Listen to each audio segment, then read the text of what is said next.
On Thursday, President Bush held a news conference in the White House briefing room. In a statement and subsequent question and answer session with reporters, he warned that the Middle East peace negotiations might be in jeopardy if Congress pushed to pass a $10 billion aid loan package to Israel. The president has asked lawmakers to put off consideration of the request until the first of next year, and threatened to veto the bill if it passed Congress and was sent to his desk. The president said he wants to avoid a contentious debate that would raise a host of sensitive issues that could derail the peace process. President Bush also reaffirmed his support for Robert Gates, who has been nominated to take over the Central Intelligence Agency. Confirmation hearings begin Monday.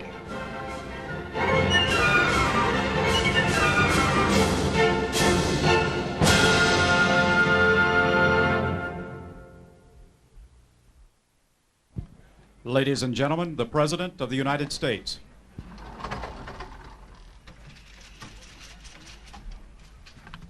Well, since the end of the Gulf War, we've worked extremely hard to take advantage of what we believe are new and exciting possibilities for peace in the Middle East. Secretary of State Baker has traveled to the region about a half a dozen times and will go again in a few days. As a result of these efforts, we're on the brink of an historic breakthrough. We've come a long, long way. And we're close to being able to convene a peace conference that in turn would launch direct peace negotiations between Israel and the Arab states, something the State of Israel has sought since its inception. A few days ago, I asked Congress to defer consideration for 120 days of Israel's request for $10 billion in additional U.S. loan guarantees meant to help Israel absorb its many new immigrants. I did so in the interest of peace. I did so because we must avoid a contentious debate that would raise a host of controversial issues so sensitive that a debate now could well destroy our ability to bring one or more of the parties to the peace table. A good deal of confusion surrounds this request for deferral, confusion that I'd like to try to clear up. Let me begin by making clear what my request for delay is not about. It's not about the strength of my or this country's support for immigration to Israel. Both as Vice President and President, I've tried my hardest to do everything possible to liberate Jews living in Ethiopia and the Soviet Union so that they could emigrate to Israel. Today, in no small part due to American efforts, hundreds of thousands of people are now living in Israel, able at last to live free of fear, free to practice their faith. Nor should our request for delay be viewed as an indication that there exists any question in my mind about the need for a strong and secure Israel. For more than 40 years, the United States has been Israel's closest friend in the world, and this remains the case and will as long as I am President of the United States. This is a friendship backed up with real support. Just months ago, American men and women in uniform risked their lives to defend Israelis in the face of Iraqi Scud missiles.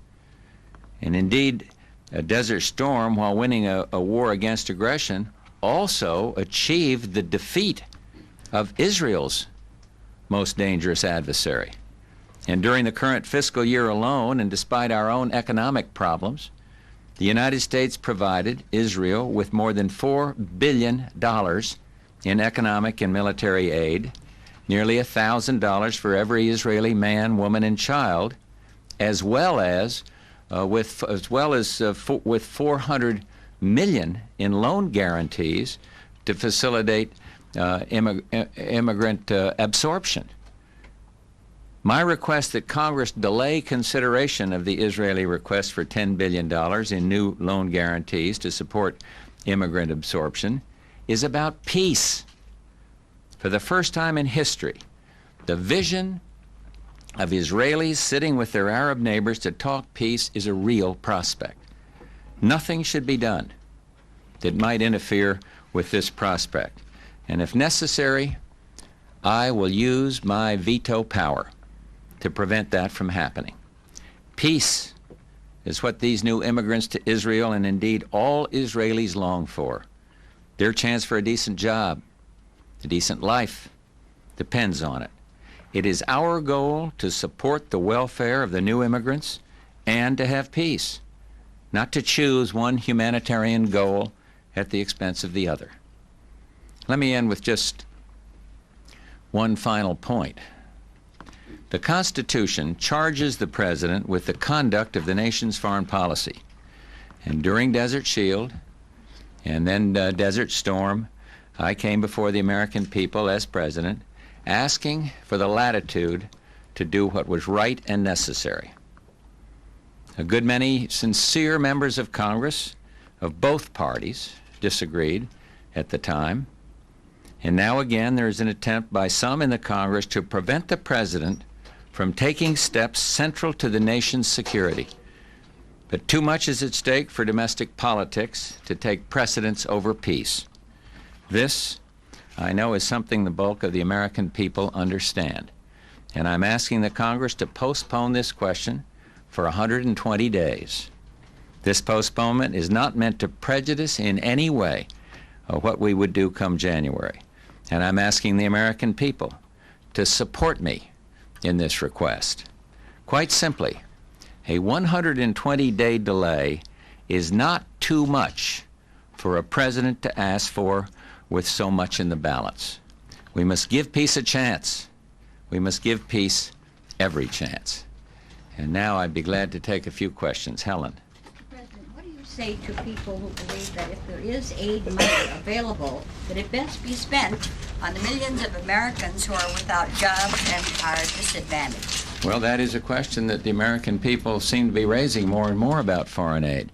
But my view is we must do what we can to facilitate this peace process. In the long run, that is not only in our national security interest, but I think it would prove to be in the financial interests of the United States as well. So I don't think that these two need to be mutually exclusive. Or do you think you are going to do more and more for the Americans who are out without jobs now and who are really poverty-stricken? Well, I think we are beginning to see this economy move, and I think that, of course, is by far the best answer to jobs. Jobs created by the federal government don't last. Jobs created by reinvigorated private sector do, and that's why I would hope that our growth package that we have there can be moved on.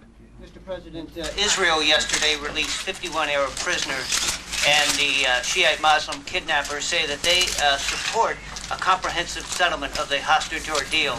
What's your reading of this situation, and is there anything that the United States can do to facilitate the process? Not directly. I was very pleased, though, at the release of those prisoners. We have been in touch with the Secretary General, with Mr. Pico of his office also, who is doing a very good job. And again, we're back where we were a month ago. How optimistic is the President? How optimistic is the Congress about the release of these prisoners? And once again, I'm going to resist quantifying my optimism, but I think this recent development is bound to be viewed properly as very, very favorable. Do you believe that the release of a hostage is imminent? I don't want to put terms on it. I mean, I know that there was a feeling a month ago, I remember it very well, that hostage release is imminent, and sure enough, thank heavens, release did take place. But I just am going to resist, Terry, if you'll permit me, not to go into how optimistic or moderately optimistic or whatever that I am, Mr. President? Mr. President. To change the subject yet again, Judge Thomas has told the Senate committee that he's never expressed an opinion about Roe v. Wade, that he has no opinion in 18 years on one of the most controversial legal issues in the country.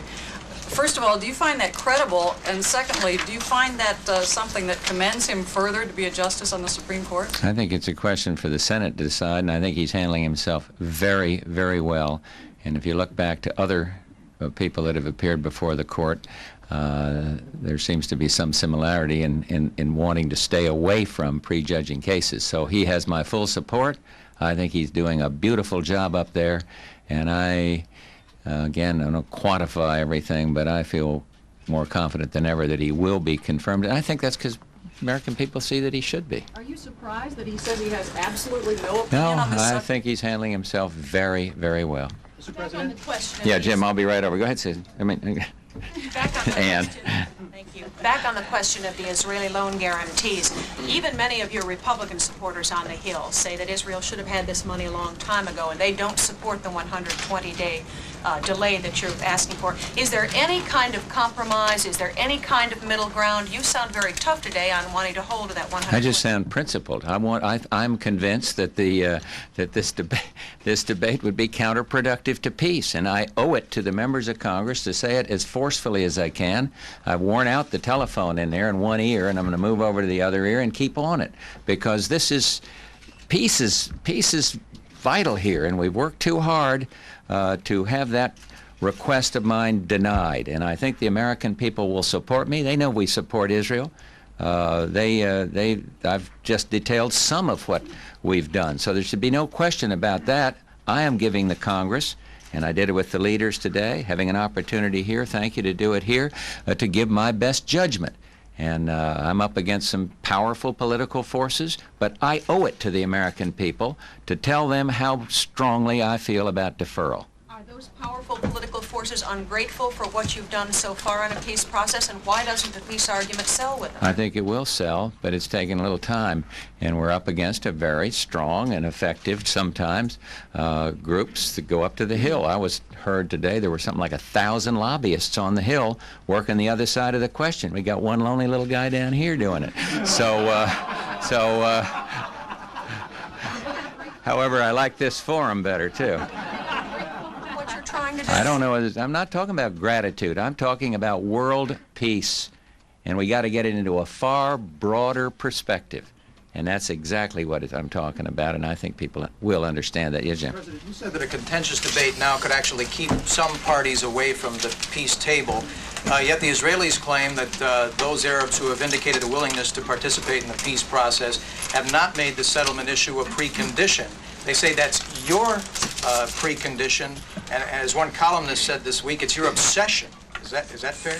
Well, I would simply say that I read some charges coming out of a source in Israel that we'd made a deal with the Arabs that we would fight this. That's not true.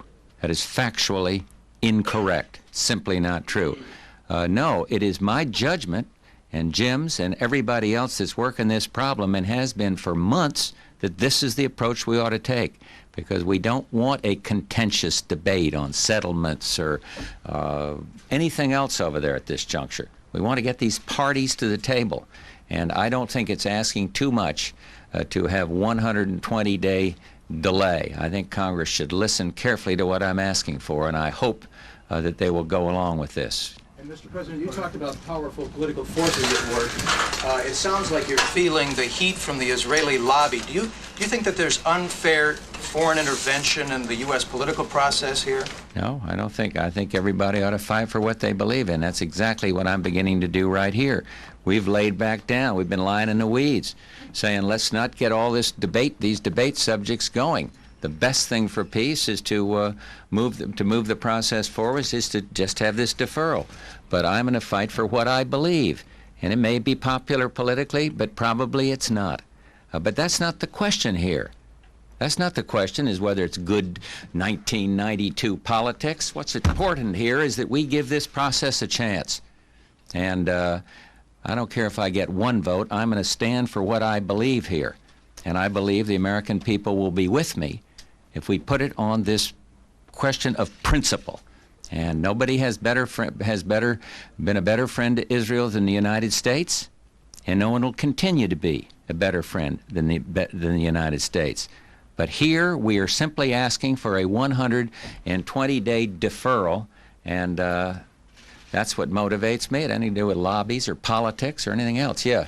Mr. President, just how much damage is being caused by this showdown?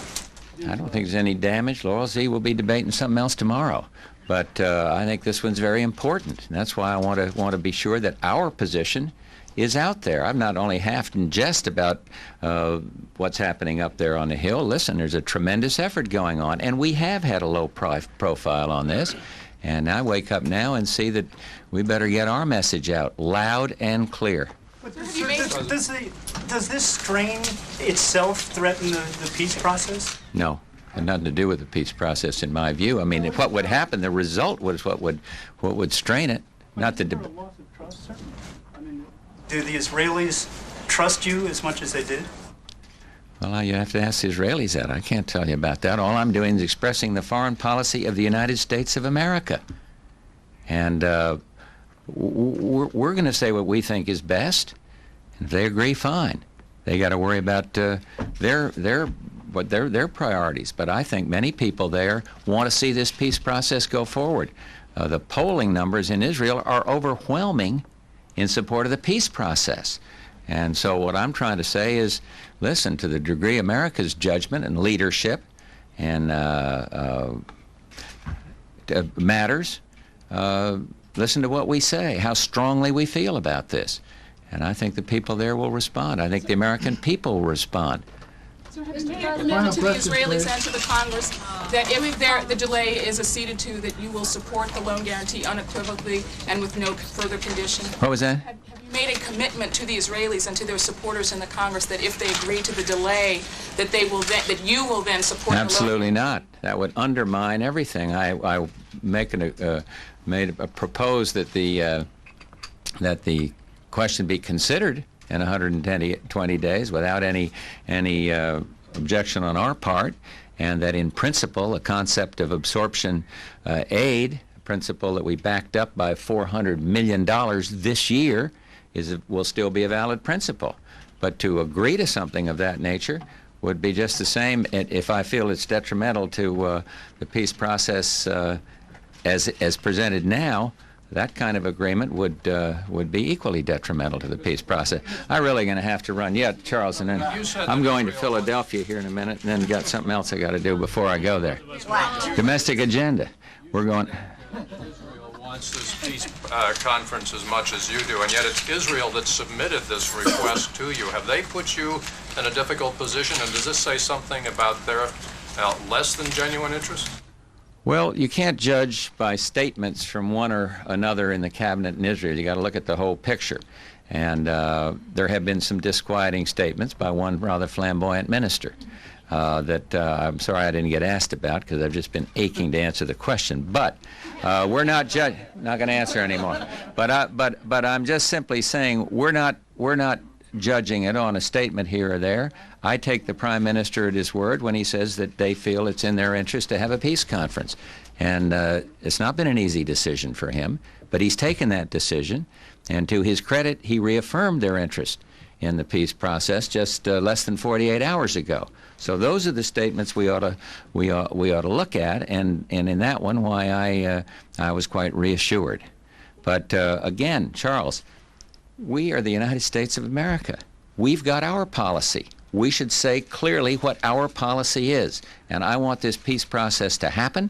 I want the Israelis to do that which they wanted all along, have a chance to sit down one-on-one with historic adversaries. And I want the Arabs to have a chance to get this question settled once and for all. And I really believe the whole world wants that. And it is my best judgment that a rancorous debate now is literally minuscule in importance compared to the objective of peace, and that's where we ought to set it back 120 days only. Who's going to get hurt? What impossibly could work against that reasonable request from an administration that's brought this thing from square one right up to a peak that nobody really believed we could achieve, getting these countries together, and the work that's gone into it. I just don't want to risk it by us taking some stand in the United States Congress against a request by the President in order to satisfy some other interest. We've got to keep our sights on the broad picture of peace in the Middle East, and I would say that includes world peace. They're so closely interlocked when you look at the complex relationships in the Middle East and how they spill over into Europe, into Asia, into the Soviet Union still.